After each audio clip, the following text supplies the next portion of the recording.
Ce programme est financé par les amis et partenaires du ministère de Joyce Meyer.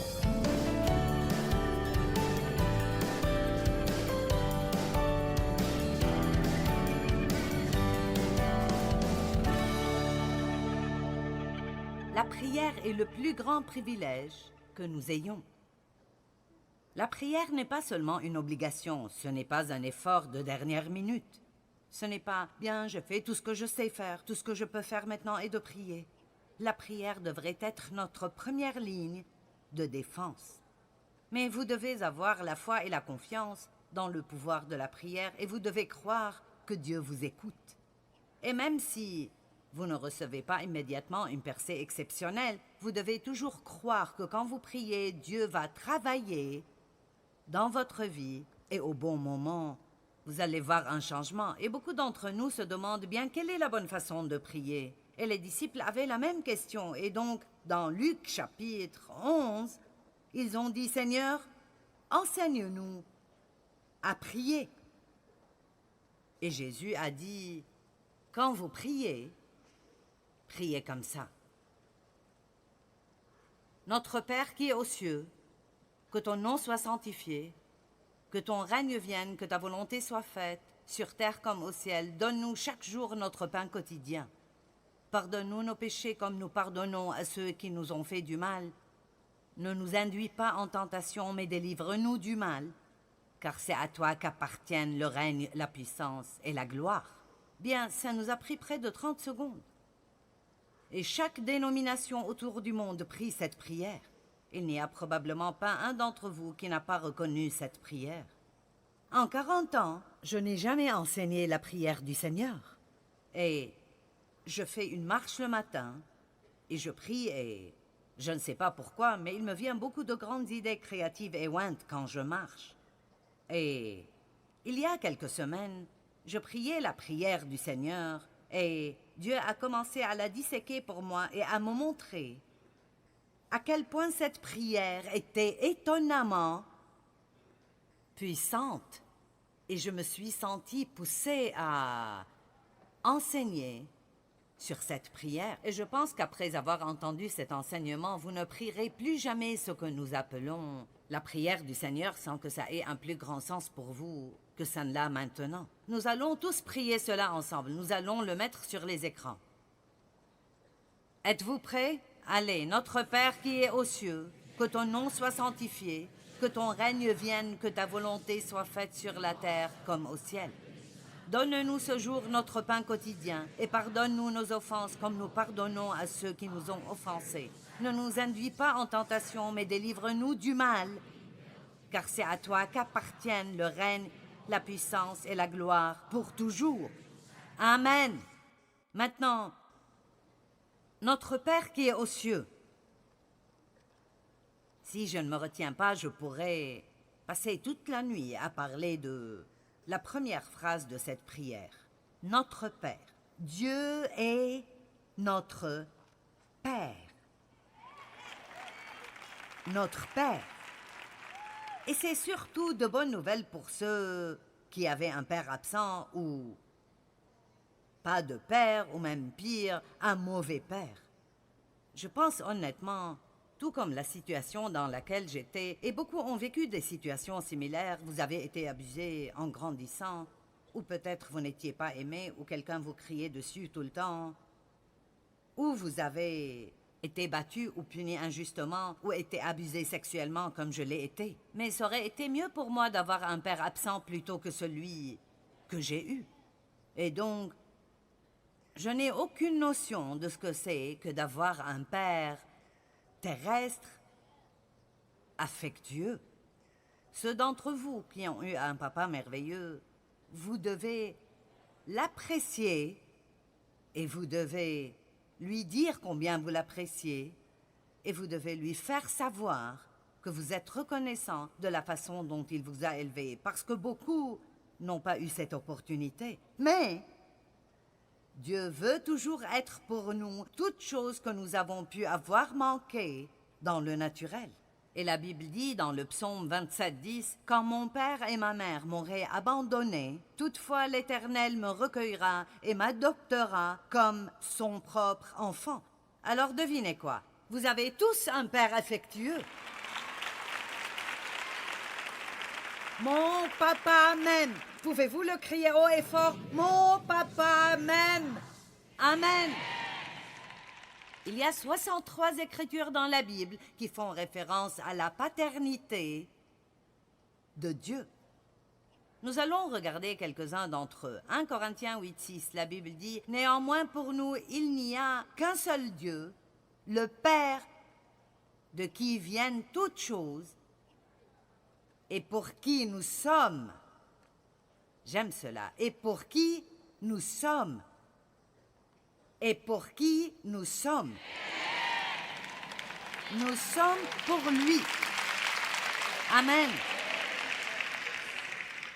Un seul Seigneur, Jésus-Christ, par qui sont toutes choses et par qui nous sommes. Maintenant, Romains 11:36 est un de mes versets favoris. J'aime Romains 11:36.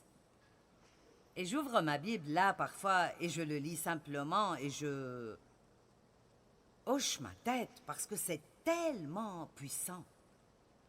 Romains 11:36, c'est de lui, par lui et pour lui que sont toutes choses. Car toutes choses proviennent de lui et viennent de lui. Dieu notre Père est la source de toutes choses. Tout ce dont nous avons besoin est en lui. Toutes les choses vivent par lui. Tout ce qui est vivant est en vie parce que Dieu lui a donné la vie.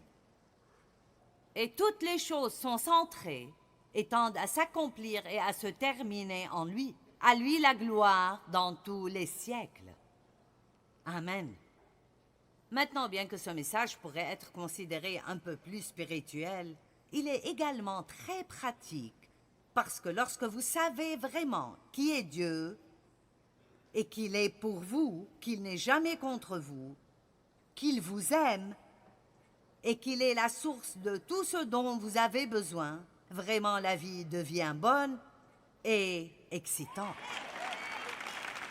Vous avez un Père qui vous aime et personne n'aurait intérêt à lui barrer le chemin quand il s'agit de ses enfants. Par lui, avec lui et en lui sont toutes choses. En d'autres termes, il est le centre de tout. N'est-ce pas? On s'attire des ennuis quand on est centré sur nous-mêmes au lieu d'être centré sur lui. Amen. Ésaïe 64:8, version Louis II. Cependant, ô Éternel, tu es notre Père. Nous sommes l'argile et c'est toi qui nous as formés. Ah! Nous sommes l'argile et tu es le potier.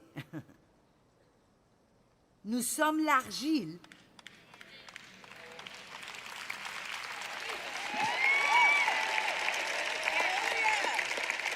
Alors Dieu, tu peux nous prendre et faire tout ce que tu veux avec nous. Et ce n'est vraiment pas notre affaire. Nous n'allons pas te donner des directives.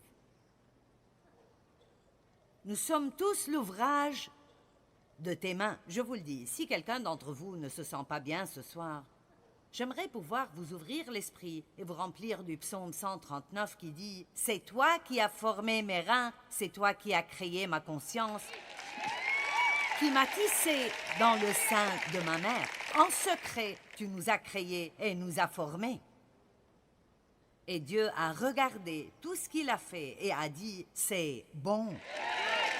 C'est bon. » Ne laissez jamais personne vous dire que vous n'êtes pas bon. Ne laissez jamais personne vous dire que vous étiez un accident, qu'il ne vous voulait pas. Même si vos parents n'ont pas planifié de vous avoir, Dieu l'a planifié. Et il a un but pour vous et un plan pour vous. Et il est votre Père. Vous avez quelqu'un de votre côté qui est le plus grand des plus grands d'entre eux. Vous savez, je me rappelle, notre fils Daniel, quand il jouait dehors, Vous savez, son papa est assez grand de taille, 1,95 m, et assez musclé. Et vous savez, quand la brute du voisinage venait après Danny, il courait vers la maison en criant « Papa !» Et c'était tout ce qu'il avait à faire parce que Dave me regardait comme s'il allait arracher la porte des charnières en courant vers son fils pour s'assurer que personne ne lui ferait du mal. Et laissez-moi vous dire, votre père a la même attitude envers vous. Et je me souviens qu'avec Danny, il n'était pas... Danny était juste un bon viveur. Ses professeurs disaient qu'il avait des compétences sociales développées. Cela signifie qu'il parlait beaucoup trop. Et il pensait juste que tout était une fête. Et vous savez, nous essayons de le former pour devenir responsable. Et il avait une liste de choses à faire, écrites sur un papier. Elles étaient sur sa porte. Et quand il les faisait, il recevait des étoiles. Et quand il avait un certain nombre d'étoiles, il recevait un cadeau. Mais vous savez, pas une fois, quand il criait à l'aide, Dave s'est levé et a dit « Joyce, j'entends notre fils crier. Veux-tu aller vérifier son tableau? »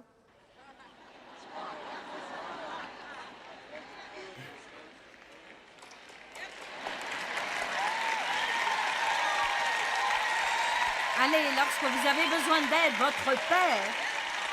votre Père céleste, ne va pas vérifier votre tableau pour s'assurer que vous avez toutes les bonnes marques avant de décider de vous aider. Il est votre Père et il vous aime. Combien d'entre vous avez une belle couverture duveteuse que vous aimez? C'est comme ça que cette partie de cette prière me fait sentir. C'est comme... Vous voyez, à vrai dire, à cause de l'abus sexuel, je ne me rappelle pas m'être jamais assise confortablement sur les genoux de mon père. Il y a tellement de choses que je n'ai pas vécues et beaucoup d'entre vous ne l'avez pas vécu et nous ne savons même pas ce que nous avons manqué parce que nous n'avons aucun cadre de référence. Mais écoutez, Dieu vous donnera une rétribution double pour tout ce que vous avez manqué. Et Dieu nous a invités dans une relation intime avec lui. Jérémie 3,19, je disais... C'est Dieu qui parlait à travers Jérémie. « Comment te mettrai-je parmi mes enfants et te donnerai-je un pays de délices, un héritage, le plus bel ornement des nations? Je disais, tu m'appelleras mon Père, et tu ne te détourneras pas de moi. » 2 Corinthiens 6, 18. « Je serai pour vous un père, et vous serez pour moi des fils et des filles, dit le Seigneur Tout-Puissant. » Et un dernier, Romains 8, 15. « Et vous n'avez point reçu un esprit de servitude pour être encore dans la crainte, mais vous avez reçu un esprit d'adoption par lequel nous crions « Abba, Père ». Abba est un mot araméen dont la traduction française est très proche de « papa ». Père, Abba, Papa, Dieu. Amen. Bien, que font les pères? Bien, ils pourvoient. Ils nourrissent, ils éduquent, ils réconfortent, ils encouragent et ils corrigent. Mais faites attention, tout ce qu'ils font est fait pour votre bien. Et c'est difficile pour un enfant lorsque votre parent dit « Je sais que tu ne comprends pas, mais je fais ça pour ton bien. » Même quand ils vous punissent ou vous privent de quelque chose que vous voulez, et ils disent « Je fais ça pour ton bien, tu ne comprends pas. » Et c'est la même chose avec Dieu. Parfois, il ne nous laisse pas faire les choses que nous voulons faire, et c'est pour notre propre bien. Et nous devons lui faire confiance, tout comme nous voulons que nos enfants nous fassent confiance. Maintenant, je ne sais pas qui ce sera, ou si vous êtes dans ce bâtiment ce soir, si vous regardez par la télé. Mais je peux vous dire qu'il y a certaines personnes dont les vies seront totalement et complètement transformées et réalignées, simplement en comprenant ce soir que Dieu est votre Père. votre papa Dieu.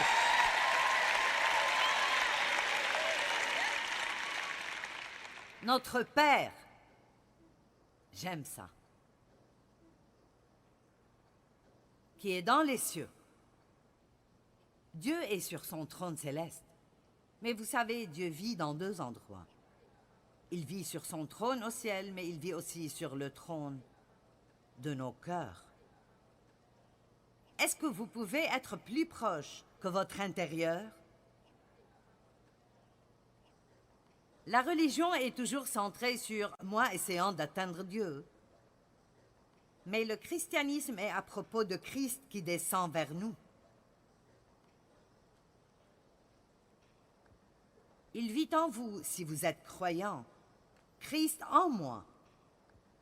L'espoir de la gloire. Vous êtes la maison de Dieu Tout-Puissant.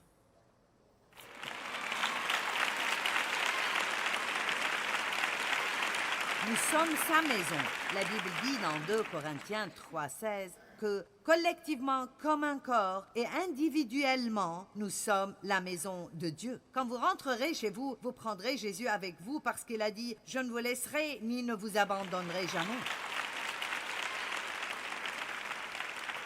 Notre Père qui est dans les cieux, mais qui est venu aussi pour me racheter, me toucher, me guérir de ma solitude et de mon désespoir, me sauver, me faire revivre et me donner une vie qui en vaut la peine. Amen. La meilleure chose qui me soit arrivée est lorsque Dieu a touché ma vie. J'étais déjà croyante depuis longtemps, mais je n'avais aucune intimité, pas de connaissance de Dieu. Et vous savez, dans les années 70 et 80, il y avait un grand renouveau du Saint-Esprit.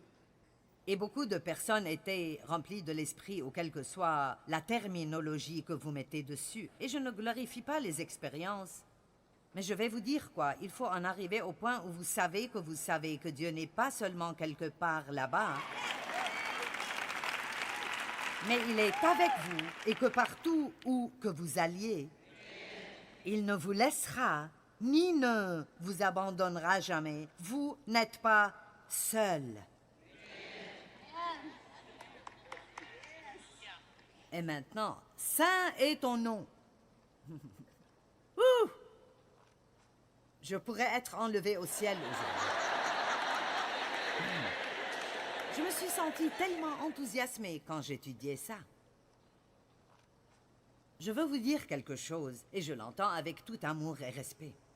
Nous avons beaucoup entendu parler de l'amour, de la grâce et de la miséricorde de Dieu, et je l'ai toujours prêché.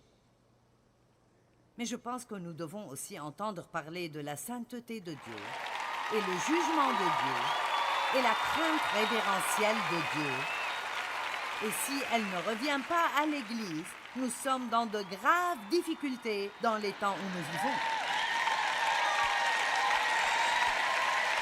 Amen.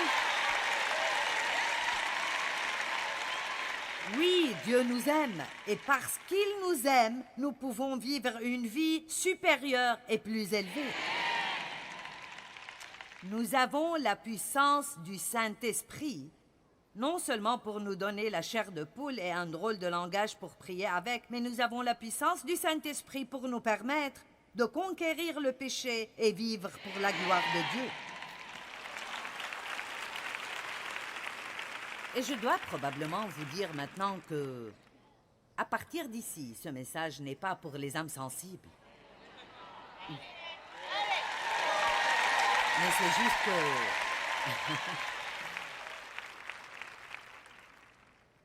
Quand nous reconnaissons la sainteté de Dieu,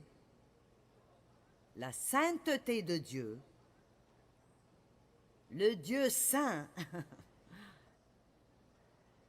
si nous n'étions pas en mesure d'aller à Dieu par le Christ, pas un d'entre nous pourrait vivre un moment dans la sainteté de Dieu. Quand nous reconnaissons la sainteté de Dieu, nous sommes remplis de crainte révérentielle. Pourquoi y a-t-il tellement de péchés dans le monde aujourd'hui? Et pourquoi y a-t-il même tellement de péchés parmi le peuple de Dieu? Parce que nous n'avons pas la crainte révérentielle.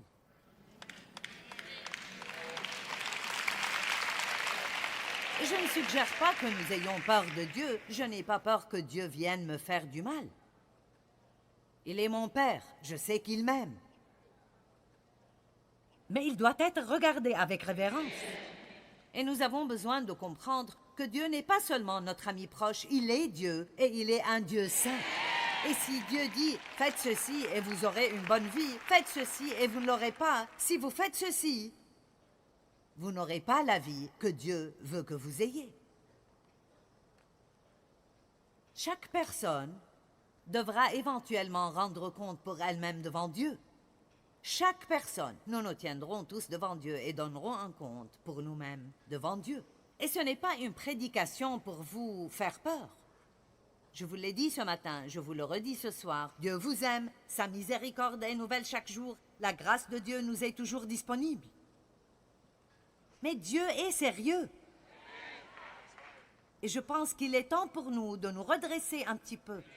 Je pense qu'il est temps pour nous de devenir plus sérieux au sujet du Dieu que nous servons et le fait que nous sommes vivants sur la planète aujourd'hui et qu'il y a définitivement une raison d'être et Dieu a besoin que nous fassions quelque chose d'autre que nous asseoir et attendre une nouvelle bénédiction alors que nous regardons le reste du monde mourir et aller en enfer. Amen. Je vais vous donner un bref aperçu d'un de mes points pour demain. La meilleure façon d'accroître votre bonheur est de vous donner vous-même. Je ne suis pas ici pour moi-même et je ne pourrais pas être plus heureuse même si j'essayais. Avons-nous oublié que Dieu est un feu dévorant? Notre Dieu est un feu dévorant. Le baptême de feu, nous avons besoin de plus d'enseignements sur le baptême de feu. Jean a dit, quelqu'un viendra après moi qui vous baptisera du Saint-Esprit et de feu.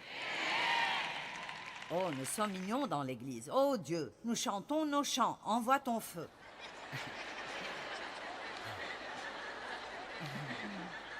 Eh bien...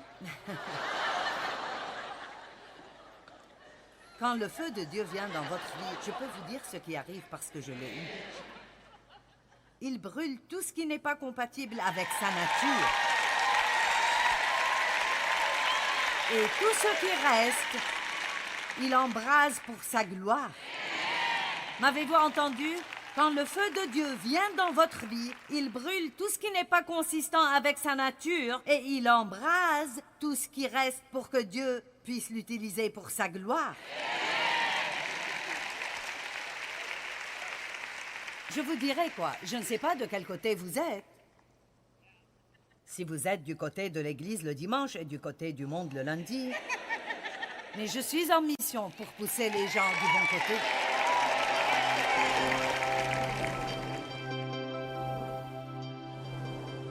C'est un très grand privilège d'être invité par notre Père à prier.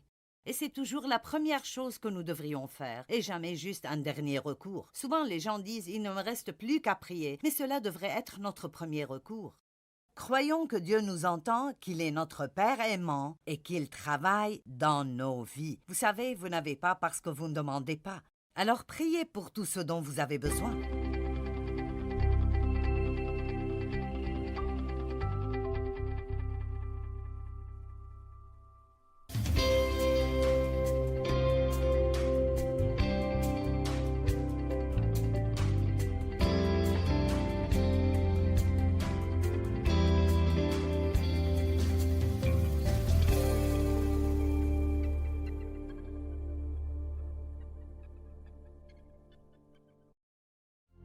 Ce programme est financé par les amis et partenaires du ministère de Joyce Meyer.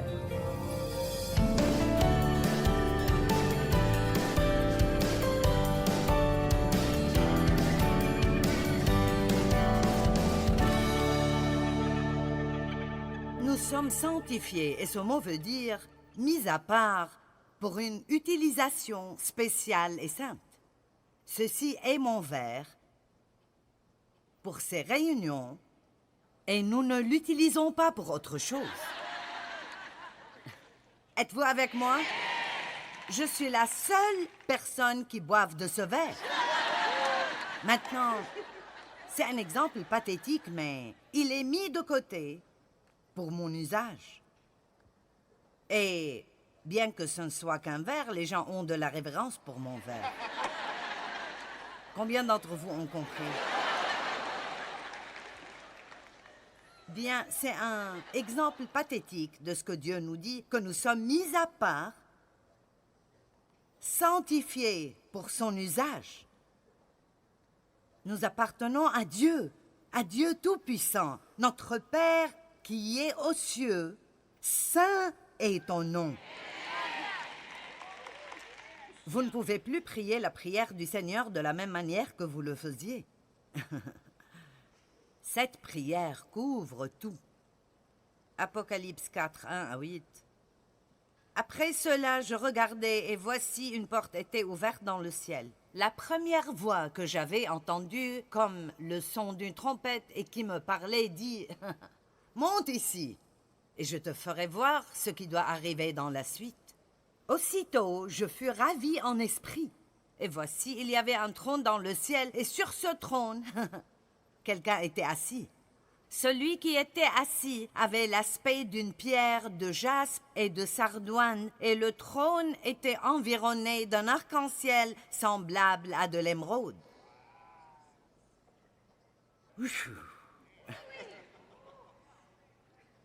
Autour du trône, je vis 24 trônes, et sur ces trônes, 24 vieillards assis, les membres du Conseil de Dieu, revêtus de vêtements blancs qui représentent la sainteté, et sur leurs têtes des couronnes d'or, représentant être purifiés. Du trône sortent des éclairs, des bruits, des voix et des coups de tonnerre. Devant le trône brûlent 7 lampes ardentes. Ce ne semble pas être une petite chose. Donc, devant le trône brûlent 7 lampes ardentes qui sont les 7 esprits de Dieu. Il y a encore devant le trône comme une mer de verre transparente, semblable à du cristal. Au milieu du trône et autour du trône, il y a 4 êtres vivants, remplis d'yeux devant et derrière, avec l'intelligence de ce qui est avant et à l'arrière d'eux. En d'autres termes, Dieu voit tout, mes bien-aimés. Le premier être vivant est semblable à un lion, le second est semblable à un veau, le troisième la face d'un homme et le quatrième à un aigle qui vole. Et je ne prétends pas comprendre tout cela. Mais restez avec moi.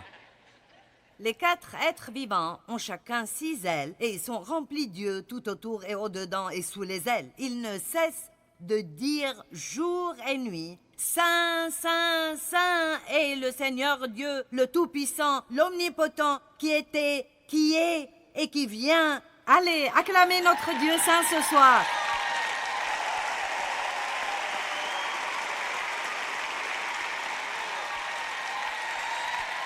Maintenant, peut-être que je m'assierai un peu pour vous dire ça, peut-être que je semblerai plus gentil. Écoutez. Si nous savons vraiment qui est Dieu et combien il est bon et extraordinaire, pourquoi n'arrêtons-nous pas de faire des choses stupides?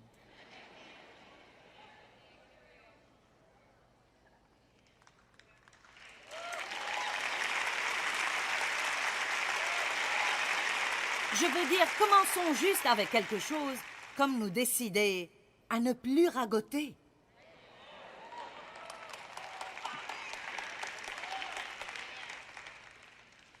Nous ne parlons pas de faire des choses pour obtenir la faveur de Dieu. Nous parlons de faire la bonne chose parce qu'il est un Dieu saint et parce qu'il est un Dieu qui mérite notre louange. Et la vraie louange est plus que chanter quelques chants une fois par semaine. Il cherche des adorateurs qui l'adoreront en esprit et en vérité. Des adorateurs. Vous le faites pour le Seigneur, et jusqu'à ce que nous arrivions au point où... Et c'est un grand jour quand vous arriverez là. Dieu, tu es l'œil qui voit tout. Et tu vois tout. Et n'importe où que je sois, tu me vois. Et je veux vivre pour toi. Je vais faire ce que je fais pour toi, et même si je ne reçois pas d'appréciation ici, je le fais pour toi. Amen. Bien, nous resterons ici toute la nuit si je n'avance pas. Dans le chapitre 6 d'Ésaïe, versets 1 à 5, nous voyons la réaction d'Ésaïe quand Dieu s'est manifesté. Verset 1, l'année de la mort du roi Osias, je vis le Seigneur assis sur un trône très élevé et les pans de sa robe remplissaient le temple. C'était la gloire de Dieu remplissant le temple. Des séraphins se tenaient au-dessus de lui. Et le mot séraphin signifie l'ardent, le brûlant.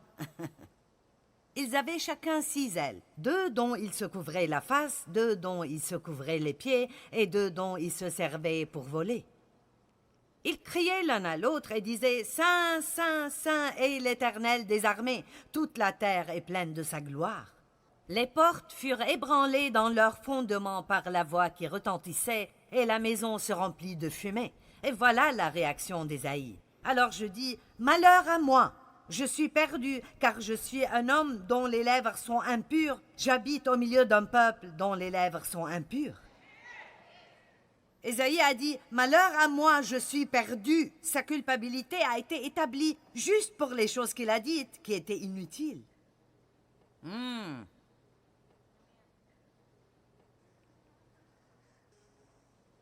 Si quelqu'un commence la phrase « Dieu est » et vous demande de la terminer, devinez ce que les gens diraient. Peut-être que Dieu est bon, Dieu est aimant, Dieu est miséricordieux, Dieu est gracieux, Dieu est pardonneur, Dieu est merveilleux, Dieu est saint. Mais je me demande si quelqu'un dirait que Dieu est terrifiant. Vous n'avez pas compris, vous êtes... Mais c'est une terreur sainte. Ce n'est pas « je n'ai pas peur que Dieu vienne me faire du mal ». J'ai peur de le blesser. Je ne veux pas blesser Dieu. Je ne veux pas faire des choses qui lui sont déplaisantes. Je ne veux pas blesser le cœur de Dieu. Il doit être adoré. Que ton règne vienne. Nous allons de l'avant. Que ton règne vienne, notre Père qui est aux cieux, saint est ton nom. Que ton règne vienne. Qu'est-ce que ça veut dire? Ça veut dire que nous avons besoin d'être beaucoup plus préoccupés par les personnes qui sont perdues et pour la croissance du royaume de Dieu que de vouloir recevoir ce que nous voulons tout le temps.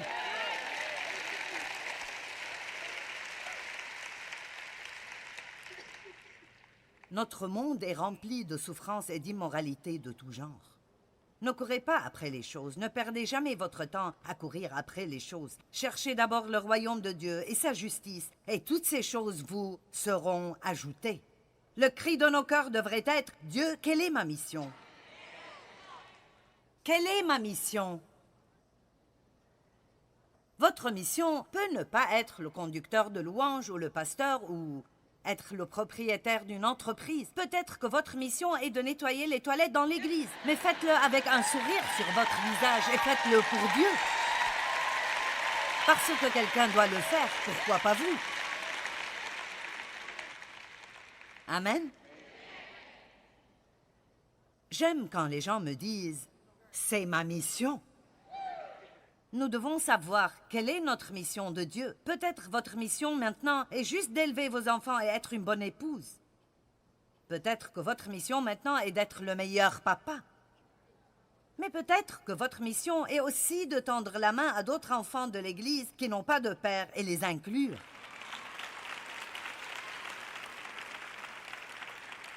Quelle est votre mission de Dieu? Ça peut être une mission publique et cela peut être une mission très privée. Mais pour ce que nous faisons en secret pour le Seigneur, nous serons récompensés ouvertement. Matthieu 6. Faites votre part pour voir son royaume avancer. Demandez à Dieu de briser votre cœur pour la condition du monde aujourd'hui. Et apprenez à être un intercesseur pour les brebis perdues. Vous savez, la Bible dit que la création tout entière soupire en attendant la rédemption des fils de Dieu. Je ne sais pas à propos de vous, mais je suis heureuse ici. Mais vous savez quoi? Je ne suis pas complète ici. Je ne suis pas satisfaite ici, sur terre, parce que je ne suis pas de cet endroit, et vous non plus. Ce n'est pas notre maison. Nous passons juste à travers. Il n'y a rien ici qui va jamais totalement, à 100% nous satisfaire. Donc arrêtons d'essayer d'amasser des choses dans le monde pour nous satisfaire et commençons à faire ce que nous sommes ici pour faire, et c'est de vivre pour la gloire de Dieu.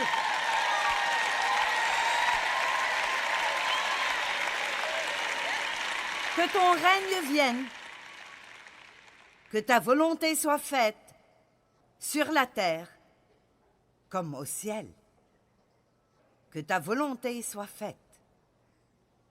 Père, si tu voulais éloigner de moi cette coupe, toutefois que ma volonté ne se fasse pas, mais la tienne. Nous disons souvent que toute chose concourt au bien de ceux qui aiment Dieu, de ceux qui sont appelés selon son dessein. Et nous n'entendons que toute chose concourt au bien. C'est vraiment ce que tout le monde entend. Oh oui, alléluia, cela va concourir au bien de ceux qui aiment Dieu et ceux qui sont appelés selon son dessein, ceux qui désirent et poursuivent passionnément la volonté de Dieu dans leur vie. Et si vous voulez la volonté de Dieu, plus que vous ne souhaitez respirer, si vous préféreriez...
plutôt que de vivre hors de la volonté de Dieu, alors tout concourra pour votre bien.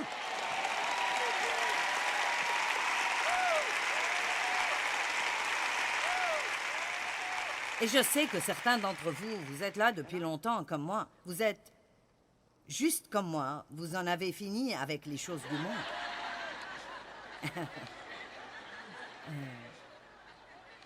Si nous ne sommes pas dans la volonté de Dieu, qu'est-ce que nous avons qui en vaut la peine?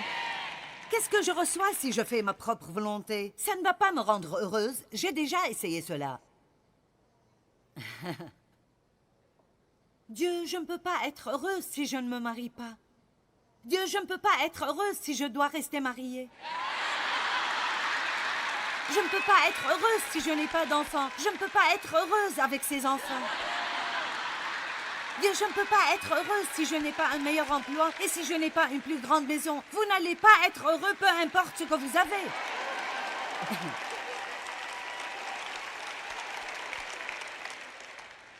Parce qu'il n'y a pas de bonheur dans les choses. Il y a de la joie qu'en Jésus. Et quand nous cherchons d'abord le royaume, il ajoutera toutes les choses. Et nous n'allons pas nous en faire tellement. Écoutez, je me réjouis vraiment quand Dieu fait des choses spéciales pour moi, et il le fait tout le temps. Mais c'est tellement rafraîchissant de ne pas avoir à aller pourchasser.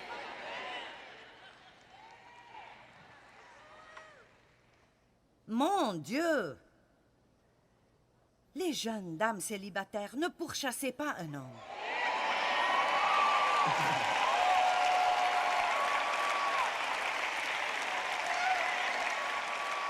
Pourchassez Dieu. Il fera que les hommes vous pourchassent.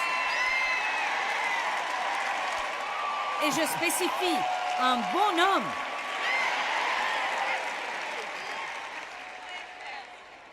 Jésus a dit, « Pouvez-vous boire la coupe que je bois ?» Écoutez-moi, faire la volonté de Dieu n'est pas toujours facile, ce n'est pas seulement amusement. Et très souvent, il y a beaucoup de soupirs avant que nous ayons les gloires. Amen. Nous nous amusons, et ceci est un message de feu, mais je réalise que ce que je demande aux gens de faire, de pardonner aux gens qui vous blessent, de ne pas dire du mal des personnes qui sont aussi...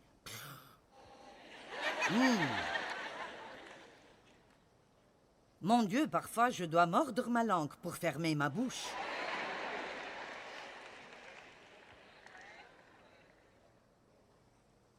Car ce que Dieu veut, 1 Thessaloniciens 4:3, ce que Dieu veut, c'est votre sanctification, que vous soyez séparés et préparés pour la vie sainte, c'est que vous vous absteniez de la fornication et de l'impudicité.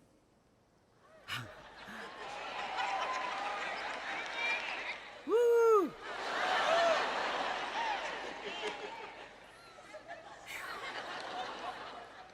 C'est que chacun de vous sache posséder son corps dans la sainteté, dans la consécration et la dignité, séparé de tout ce qui est profane, dans l'honneur, sans vous livrer à une convoitise passionnée comme font les païens, qui ne connaissent pas Dieu et n'ont aucune connaissance de sa volonté.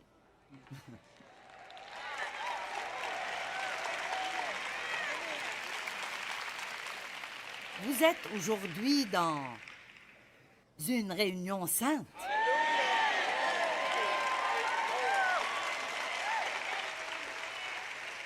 Combien d'entre vous comprenez que si nous n'entendons pas cela, avec toutes les autres choses,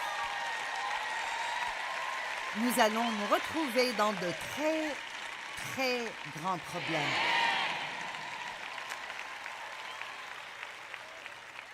La grâce n'est pas une excuse pour vivre une vie de débauche. C'est la puissance de Dieu de ne pas avoir à vivre cette vie. Et l'amour de Dieu couvre une multitude de péchés. Mais Jésus a dit, si vous m'aimez, vous m'obéirez. Il n'a pas dit, si vous m'obéissez, je vous aimerai. Dieu nous aime déjà. Mais par notre amour pour lui, quand nous voyons sa sainteté, quand nous voyons combien il est merveilleux, quand nous savons qu'il est notre Père, qu'il vit en nous, comment pouvons-nous ne pas dire « Mon Dieu, mon Dieu, mon Dieu, que ta volonté soit faite dans ma vie ».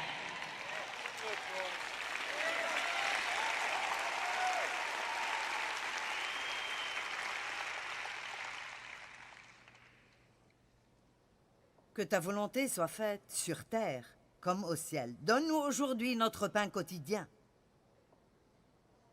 Jéhovah Jireh, le Seigneur qui pourvoit. Si vous regardez l'histoire de la manne des Israélites, elle apparaissait un jour à la fois, assez pour un jour à la fois. Et vous savez, Dieu veut nous apprendre à lui faire confiance un jour à la fois, un moment à la fois. Un jour à la fois, faire confiance à Dieu jour après jour. Ne vous inquiétez donc pas du lendemain, car le lendemain aura soin de lui-même. Dieu est celui qui pourvoit. S'ils ramassaient plus que ce dont ils avaient besoin, ils pourrissaient. Nos besoins sont nombreux, et Dieu les pourvoit tous. Une des choses dont nous avons désespérément besoin est la force spirituelle. Nous avons besoin d'encouragement. Nous avons besoin de paix, de provision, de compagnons, de sagesse, de discernement. Et Dieu nous donne tout ce dont nous avons besoin. Et mon Dieu pourvoira et suppléera abondamment à tous mes besoins. Pardonne-nous nos offenses comme nous pardonnons à ceux qui nous ont offensés. Voulez-vous vraiment que Dieu fasse cela? Vous ne m'avez probablement pas entendu. Voulez-vous vraiment que Dieu vous pardonne de la même manière que vous pardonnez aux autres? C'est sa promesse. Mieux vaut que nous soyons sérieux à ce sujet. Je n'ai pas écrit le livre, ne me regardez pas comme ça. Matthieu 6,12 Pardonne-nous nos offenses, comme nous aussi nous pardonnons. Nous remettons les dettes et laissons tomber la rancune à ceux qui nous ont offensés. Matthieu 6, 14 et 15 Si vous pardonnez aux hommes leurs offenses, leurs péchés volontaires, et en ne gardant aucun ressentiment envers eux, votre Père céleste vous pardonnera également. Mais si vous ne pardonnez pas aux hommes leurs offenses, leurs péchés volontaires, et en ne gardant aucun ressentiment envers eux, votre Père ne vous pardonnera pas non plus vos offenses. Nous n'entendons pas ça tout le temps, n'est-ce pas?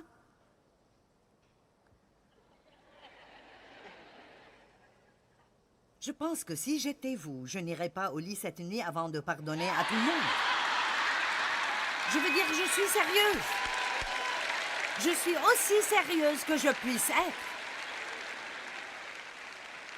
Bien, c'est ce que je ressens. Vous pouvez peut-être ressentir cela, mais vous pouvez prendre une décision.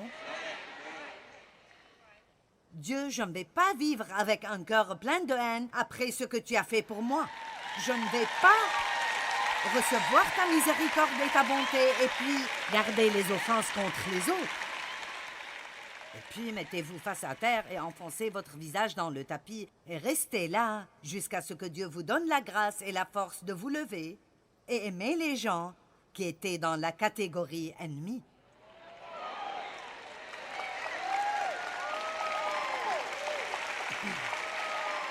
Mon Dieu, je souhaiterais avoir plus de temps. Ne nous soumets pas à la tentation, mais délivre-nous du mal. Priez cela chaque jour de votre vie. Ne nous soumets pas à la tentation, mais délivre-nous du mal. Laissez-moi vous raconter une histoire rapide qu'une femme m'a racontée. Et elle m'a dit que je pourrais la raconter. C'est une femme qui a été chrétienne pour beaucoup d'années. Une femme d'âge moyen, qui était chrétienne depuis aussi longtemps que je la connais. Chrétienne depuis longtemps. Mais elle a un petit problème dans son cœur. Elle n'aime pas son mari. Et elle a dit, je ne l'aime pas. Je ne l'aime pas. Et elle était mariée avec lui depuis 45 ans, mais elle ne l'aimait pas. Parce qu'elle n'a pas travaillé avec Dieu pour fixer ce problème dans son cœur. Il y avait une petite porte ouverte. Et un jour, elle reçoit un message sur son ordinateur de quelqu'un homme qu'elle ne connaissait pas. Salut! Erreur stupide numéro 1. Elle répond au message. Salut! Le discernement ne fait pas cela. En résumé, et il a fallu un long moment, mais elle a dit que je pouvais raconter cela. Ce gars lui a dérobé près de 200 000 $. Et cette femme est une chrétienne née de nouveau, baptisée dans le Saint-Esprit.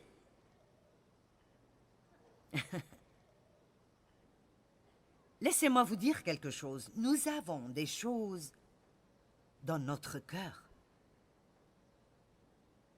N'ignorez pas ces petites choses. Les petits renards détruisent la vigne. Il faut garder votre cœur propre devant Dieu, parce que si vous ne le faites pas, le diable va finir par l'utiliser contre vous. Cette femme est maintenant comme « Je ne peux pas croire que j'ai fait ça ». Vous savez quoi? Pas de discernement. Priez pour le discernement tous les jours de votre vie. Seigneur, délivre-nous du mal. Montre-moi les personnes méchantes. Aide-moi à m'éloigner des personnes qui ne sont pas bonnes pour moi. Aide-moi, Dieu, montre-moi qui est vraiment mon ami et qui ne l'est pas. Dieu, aide-moi à ne pas tomber dans la tentation. Les disciples ont succombé au sommeil et Jésus leur a dit, Ne pouvez-vous pas vous lever et prier afin que vous ne tombiez pas dans la tentation? N'attendez pas que vous soyez entre les griffes de la plus grande tentation et dans un chaos émotionnel énorme. Priez tous les jours. Ne nous soumets pas à la tentation, mais délivre-nous du mal. Pourquoi? Parce que vous êtes les seuls qui avez le pouvoir de faire ça.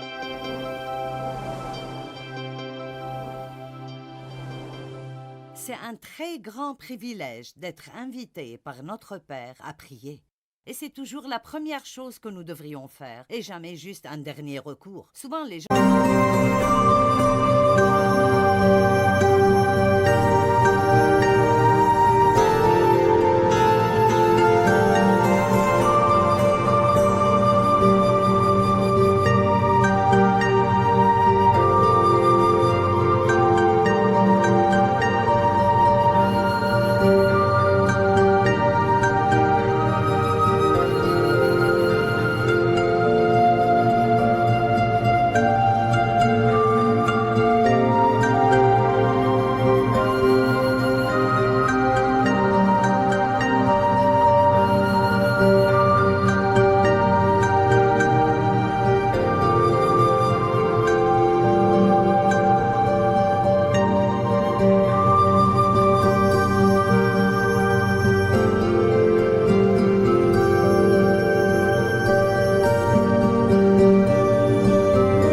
disent il ne me reste plus qu'à prier, mais cela devrait être notre premier recours.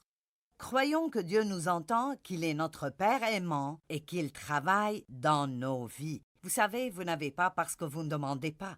Alors priez pour tout ce dont vous avez besoin.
khắp phương trời vẫn nhớ tới quê hương.